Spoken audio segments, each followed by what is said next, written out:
Now, more lefties losing it with my next guest, comedian and host of Prime Time with Alex Stein on Blaze TV, Alex Stein. Alex, good to see you. Let's start with Donald Trump absolutely destroying a biased interviewer, Kristen Welker, on Meet the Press. Have a look at this. I don't have to tell you this because you've talked about it. It comes at a time when the country is deeply divided. And now you're going to be leading this country for the next 4 years. For the sake of unifying this country, will you concede the 2020 election and turn the page on that chapter? No. No. Why would I do that? But let me just tell you, when you say the country is deeply divided, I'm not the president. Joe Biden's the president. But you're going to be the president. No. I'm not the president. So when you say it's deeply divided, I agree. But Biden's the president. I'm not. And he has been a divider. I have the right to do that, but I'm not interested in that. Oh, you're not? You're not going to do that? I'm not interested. Okay. I have the absolute right. I'm the chief law enforcement officer. You do know that. I'm the president. But I'm not interested in that. You know what I'm interested in? Drilling and getting prices down and stopping people from pouring into our border that come from prisons and mental institutions. Alex, this was brilliant by Trump. He is so measured. He's a real master at handling these interviews. What does it say about the vendetta of the left-wing media, even though 74 million Americans backed Donald Trump? Well, you know, Donald Trump should look into it because when it came into the 2020 election, Donald Trump won all 50 states when it came to in-person voting. And Joe Biden won all 50 states, even the most conservative states, when it came to mail-in ballots. And Donald Trump also sent a message to Kamala Harris supporters and those who did not vote for him. This is what he said during that interview. What do you want to say to Americans who didn't support you in this campaign? I'm going to treat you every bit as well as I have treated the greatest MAGA supporters. There's never been anything like MAGA in the history of this country. These people are so dedicated to making America great again. It's very simple. And I'm going to treat them just the same as I treat MAGA. We're going to treat everybody good. We want success for our country. We want safety for our country. Alex, he loves his MAGA, but he also said that he won't take revenge against his foes. What do you make of those comments? Well, I believe him. And whether you voted for Donald Trump or not, once the gas prices go down and people are able to afford groceries again and people can have a better lifestyle, that affects everybody, whether you voted for Donald Trump or not. So I believe him 100%. And Donald Trump doesn't have to go after his enemies. He just needs to put in a cabinet that will actually do the due diligence work that the leftists wouldn't do, that Kamala Harris wouldn't do, and Joe Biden wouldn't do. So I don't think it's a vengeful motivation for Donald Trump. I think it's just trying to make this country great again, and I believe it when he says that. I completely agree. You can tell he is solely focused on making America great again and just getting down to business. Good on him. Now, Donald Trump's handshake with French President Emmanuel Macron at their meeting in Paris at the weekend, it's really been, I've got to say, the talk of social media. Have a look at this.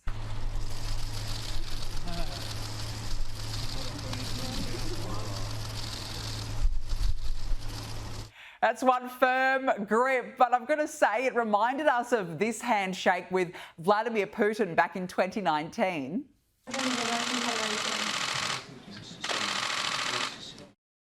He pulled him in there, Alex, but I've got to say, you know, Trump's a strong businessman. People say he is dominating world leaders, but after America's weak leadership, is this what they need to do to gain respect on the global stage again? 100%. And Donald Trump wrote the New York Times bestseller, Art of the Deal. So he knows when you go into a business meeting, you got to show some dominance and you got to shake a man's hand hard. And, you know, I love those memes of Macron's hand all dismangled. You know, they show the fake x-rays where his hand looks like he's broken. So, yes, we need a strong president. Joe Biden can't even squeeze a lemon if he wanted it in his iced tea. So, yes, thank the Lord that we have a president that's dominant, that's going to go in there and assert his dominance in these meetings and help America on the world stage.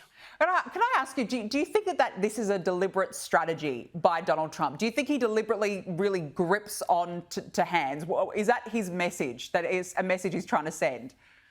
Oh, 100%. I mean, if you see it, even the impersonators, he always grabs the handshake and brings them in. Because here in America, and I'm sure other countries, when you're a young man, you have to learn to respect another person is to shake their hand. So to have a dominant handshake like that, that's not an accident. He's not just doing that to be funny. He's doing that to assert his dominance. And Donald Trump's one of the most dominant human beings on planet Earth. So he knows what he's doing. Yeah, well, I look forward to another few years of him shaking hands all around the world. It's absolutely fantastic. Now, we've got to talk about Jill Biden, aka Dr. Jill. I think that this is more proof that she did indeed vote for Donald Trump at the election, because the two were spotted enjoying a chat in France over the weekend. They looked very happy together. But in true Trump fashion, he's now taken to Truth Social to promote his new Trump perfumes and colognes. And what a photo that is. Firstly, what do you think about this exchange, Alex? Well, let me just tell you this. As a person that's met Donald Trump, he does have an aura that is positive. He makes you happy. So I think that's just her natural reaction when she sees Donald Trump.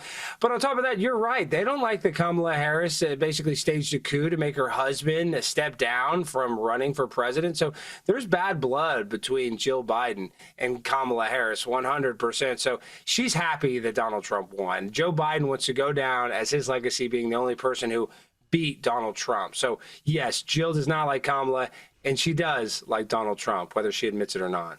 Well, that's what I was about to show you. Have a look at that interaction versus this interaction with Dr. Jill and Kamala. You can see there that Dr. Jill even refused to look at Kamala Harris, Alex.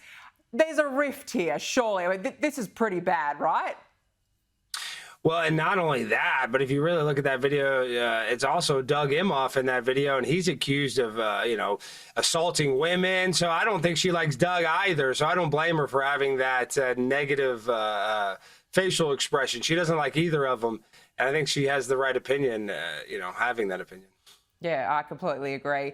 Now, let's talk about the public sector, because they seem like they're in shambles at the moment. They're scrubbing their Facebook and X accounts for any negative posts about Donald Trump amid fears of a purge. But this particular part's hilarious. Some, including at least one prominent official who testified in Trump's first impeachment inquiry, are putting in their retirement papers, Alex.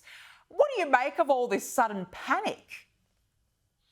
I hope they all quit, and especially all the new IRS agents that they hired. I mean, people are getting audited left and right. I hope Donald Trump goes in there and all these federal employees, if they're tweeting something weird, kick them out of there. Let them go work at Home Depot or somewhere. There's a place where they can get a job if they have that on their resume. But working for the federal government for a president that they hate, see ya, sayonara. Don't let the door hit you on the bottom when you get out of here.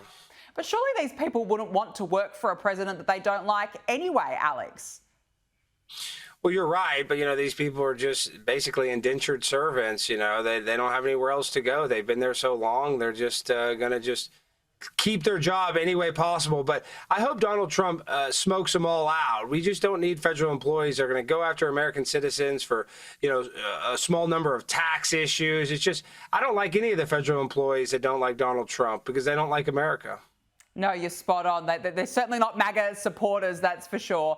Now, I want to unpack what's going on at the moment with Pete Hegseth. Donald Trump's allies are expected to ramp up criticisms against Republican Iowa Senator Joni Ernst as she stalls on offering support to Pete Hegseth. Of course, he is Donald Trump's Secretary of Defense pick. Firstly, what's going on here? Explain the situation to us. Well, they're really worried about Pete. They try to claim that he's just a inexperienced Fox News host, which is not the case at all. He's a veteran, and they're worried because he's going to go after a lot of this trans ideology and woke ideology that's currently in the military. This isn't a conservative viewpoint, but I'm actually not against transgenders in the military. If they want to go fight for a country, that's fine, but they shouldn't be in charge of the military. They should be in their own division or something. So they're worried about that. They're worried about all the transgenders and all the people with gender dysphoria getting kicked out. So I love Pete. I can't wait for him to get in there and really shake things up. That's why they're scared. And I've got to say, he even said the other day, Pete made really strong comments. He said, in the end, I'm not here. I don't need to answer to anyone. I don't answer to the media. The person who I answer to is Donald Trump. And I thought that that was a really fair and measured comment. Do you think that the media, particularly the left-wing media, are now deliberately going after him? Oh, 100%. And they're going after all of Trump's nominations. I mean, there's nobody in Trump's cabinet that the media likes. Not that I've noticed. I haven't heard one pundit on MSNBC or CNN give any support to any of Trump's cabinet picks. So they have to go after him, whether they liked him or not. So Pete is more than just a Fox News host. He's going to get in there. He's going to make change. Kash Patel is going to be incredible. He's going to totally shake up the FBI. So I'm so excited for all these picks. And the more it scares the media, the happier it makes me. And just a point that you touched on before, at the same time, a conservative research group has compiled a list of woke senior officers they want him to sack should he be confirmed, which it says are excessively focused on diversity, equity and inclusion and other similar left-wing initiatives. Is this why they're so scared of him, do you think? 100%. And our military should be a meritocracy. You should be appointed for positions and earn your position on being excellent. But instead, we have this DEI program that just picks people by their race and by their gender or by their non-binary or by their transgender. And so when you do that, when you elevate people based on checks because of their race, that's racist. So he's going to shake things up and he's going to put the best people in charge. And I can't wait. And I think America's safety is going to increase exponentially once he gets in there. Yeah, I agree. Enough of the DEI picks. It's just getting absolutely out of control. Now, Alex, look, we love your passion, of course, on this show, but we especially love your very bold display of passion for America on board Frontier Airlines. Check this out. We're on the flight. Some people don't like the hat. This guy didn't like the hat, but guys, I'm a pimp on a blimp. You know, we love Donald Trump here. Future 47th, and don't forget he was the 45th president. Let's go. There it is. You put the hat on for us especially. I mean, you're iconic. What can I say? Firstly, what was the reaction on board that airline to this? Well, you know, I got a couple mean looks, but when I was walking through the airport, I could not believe how many people were so pumped up about this hat. And obviously it's a joke that it's oversized and it's a goofy hat, but so many more people than I expected came up to me and said, awesome hat. But my seatmate, I'm going to post a video. I've just sent it to my editor. It's taken a minute. They didn't want to talk to me the whole entire flight. But other than the two people sitting next to me, people love this hat. People are happy that Donald Trump's back in office. And the support is overwhelming. And I thought I was going to get more mean looks, but I would say it would be 80-20 positive versus negative when I wear this hat. Oh, you know, that's funny because I feel like now it's become a fashion trend. The hat, the Donald Trump YMCA dance, people love it now. I feel like it's different this time around, Alex. No, you're exactly right, because in 2016, people were scared to support Donald Trump. And then after what happened in 2020, more people started to wake up. And now people are done worrying about being politically correct all the time. They're done worrying about what their coworkers think. They're happy that Donald Trump is in office. They're happy that gas prices are going to go down. They're happy that the border is not going to just be, more holes than Swiss cheese. People are happy that Donald Trump is going to make America great again. And it's obvious because they showed up at the election. Donald Trump won overwhelmingly, and nobody predicted that. Nobody in the mainstream media, at least. No, exactly. Are you going to sell those hats? What are you doing with them? I should. This hat is $90, and I think after I wore this, believe it or not, the company that was making it, I think they got a cease and desist, and now Donald Trump is the only one that's allowed to sell this hat. So, yes, this hat, I think I might have started a trend, but you're going to see every American, not everyone, but a lot of Americans wearing this hat very soon. We need them here in Australia. Import them over here, please. Alex Stein, you're amazing. Thank you so much for joining me. Thank you for having me. Always a pleasure.